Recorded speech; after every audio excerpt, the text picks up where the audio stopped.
And next, coming to the stage, please welcome Calvin Wright, Jake Wambaugh, and Joshua Lockhart. Wake up the beast, no, I can't keep silent. I put my time in. Now it's my time, your time is expiring. Blood, sweat, and tears. Let's go, guys. Come on, get hyped, get up, get hyped. We're almost done. If you're still here, that means you want to make it happen. All right. So we have the privilege of talking about one of my favorite topics, and that is IUL. The reason that is because it's the only topic I can spell. All right. Now, for anybody that has not tried to sell an IUL, in my time in FFL, I've transitioned a lot. Maybe you have too. Sold final expense, then it was mortgage protection, IUL, and then an annuity. And if I'm being honest with myself and you, every time I get a little bit nervous because it seems intimidating, okay? So I can't really see everybody, but if you're a little bit intimidated to get to the next thing and sell maybe mortgage protection, IUL, or annuity, if you've ever felt that way, if you would, just raise your hand, make me not feel by myself, okay? Perfect, thank you. All right, so I would encourage you to try IUL if you have not, and the reason being is it's a lot of fun, okay? So these guys are gonna tell you, profitability, and they're gonna give you some great tips, but it's a lot of fun, and here's the reason why. When you're selling final expense mortgage protection, it's great. I still sell it. There's nothing wrong with it, but it's always, hey, if you ever had a lead, they go, how much is it? They just get on the phone. They don't want to talk to you. Just tell me the price. What are you supposed to do? Just make up a number? That's what I always feel like. But with IUL, you're not telling them how much the coverage is. You're telling them or having a conversation with them on how much they can save. All right, has anybody ever felt that? You've sold IUL, and they get on the phone, and it's like, hey, we're going to build a policy together. We're going to build, something with you. You tell me how much you can save, and then we'll do it together. And it feels like you're like on their side. If you're across the table, like they're sitting next to you, and that's why it's a fun conversation to have. So I want you to think about that and give it a shot, okay? So as you're going through the questions, a couple things to think about, right? So I want you to get out of the headspace of, I need to tell them how much it costs, because we could do everything. We could $100 a month, $500 a month, $2,000 a month. I mean, it scales endlessly. I wrote a policy once. It was $1 million a year of premium. That's crazy. I never thought I'd be doing that. All right, so as you're going through it, it's also a great entry point to start talking about annuities. So you should be asking them, do you have a 401k? Not that you're going to necessarily do anything with it, but if you ask everybody if they have a 401k, some will, and they'll be like, and you ask them, say, hey, have you ever tried taking money out of it? And they'll say, oh, yeah. That's how they'll answer the question. And that tells you that they're under 59 usually, they've taken money out, and they pay taxes and penalties, right? All right. Next thing, as you begin to talk with them and you want to find out how much they can save, you want to ask good questions and say something like this, right? Hey, John, knowing that the more you put in, the more you get out, what would you say on an average month? What would be like the least that you know for sure, even if the tires fall off the car, that you could set aside and save every month? All right, now I want you to think on a really good month. Sometimes things go well. What would be the most you think you could save? And they're going to give you a number. They're going to say something like 200 to 500, whatever that case may be. Now, you don't want to just jump to 500 and oversell them, and you don't necessarily want to just do bottom dollar, somewhere in between. But if you ask good questions and precisely, because it's the same thing. If you've ever asked somebody, hey, are you diabetic? They always go, no. You say, what? Have you ever talked about high blood sugar? No. You ever been prescribed anything like metformin? Oh, yeah, but I don't take that. It's like, right? So bad questions, bad answers, good questions, good answers. Calvin? Awesome. Great job. Give him a round of applause. Come on, that was awesome.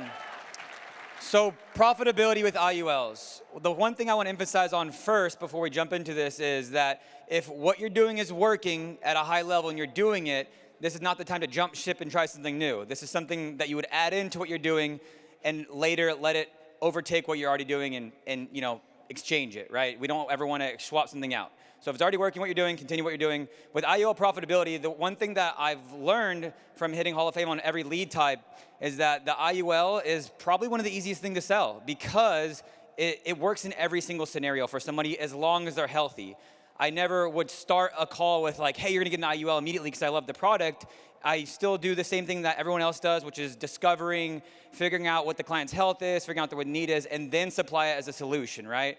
But the cool thing about IUL, and if you were at the award ceremony last night, we talked about persistency. Persistency is huge with the IUL space because people don't want to get rid of something that they can use when they're alive. It's a no-brainer. If you die, you get paid. If you get sick, you get paid. If nothing happens at all, you can take a little cash out if your policy's set up correctly or if you've had it long enough, right? So it's an easy target to be able to explain to somebody without having any downside effect, which I personally love and have on myself.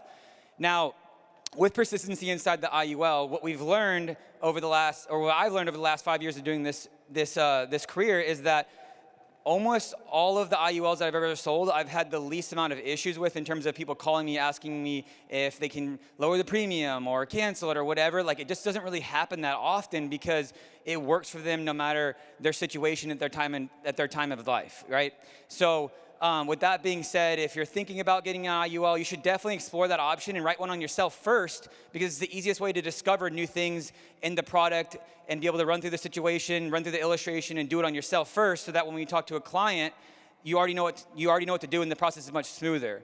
Now, with the profitability inside of the IUL and growing a team is that when you have high persistency, you keep most of your money.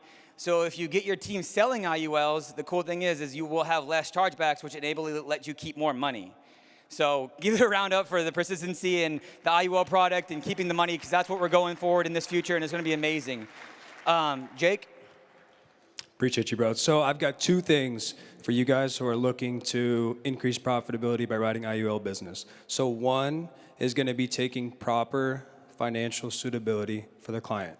Obviously, that's going to allow us to write bigger deals, bigger premiums, more persistent business because we know what the financial situation looks like for the client. But how many people want free leads? Show of hands. Anybody want free leads? You like free leads? Cool, me too. So if you are closing, let's say 5 people a week, right, with IUL business, you can write one additional policy and place one additional policy into that home per week, children's IUL, a spouse. Our clientele, they're working professionals, business owners, they're of higher income, they're not on a fixed income, they have the ability to, potentially get another policy for someone else under their roof. One additional policy a week could pay for your leads, okay? The second thing, annual reviews. So annual reviews for IUL clientele, like I said, they're working professionals.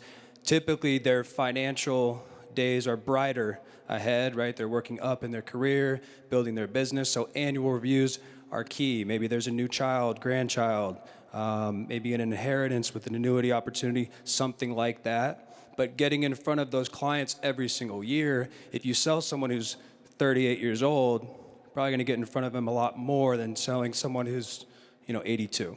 Right? So it opens the door for a lot more opportunities and repeat business and continuing to serve the clients that we've earned the trust and earned their business already in the past. Last thing I'll say, 2026 is going to be an amazing year for this company. I think we're all so blessed and fortunate to be a part of this company, this leadership, and if you guys are looking to implement some of these things from an IUL standpoint, I think it'll be the most profitable as well. Appreciate you guys. Yeah, and one last thing, guys, is whatever you take out of this event, you need to go ahead and apply it, all right? So my first year in convention, what I took down a bunch of notes, and the number one thing that I see most people make a mistake on is they get so hyped, they apply everything they learned for 3 days, and they're like, oh, maybe that didn't work for me, all right? And then they quit and they give up. But if you can give it 90 full days of everything that you've learned on this stage for the last 3 days, discipline, hard work, showing up, getting leads, dialing, tapping into trainings. That's the stuff that makes this business so great because it's literally free. You just jump into training. It's free. Just show up, grab your leads, start dialing, make it a great year, go out there, make something happen. Anybody can do this as long as you put the work in, but it starts with you putting the work in. So let's make this an awesome year. Appreciate all you guys. Thank you so much. Go. Heart of a lion, fire inside me blaze like a siren. Why would you try it?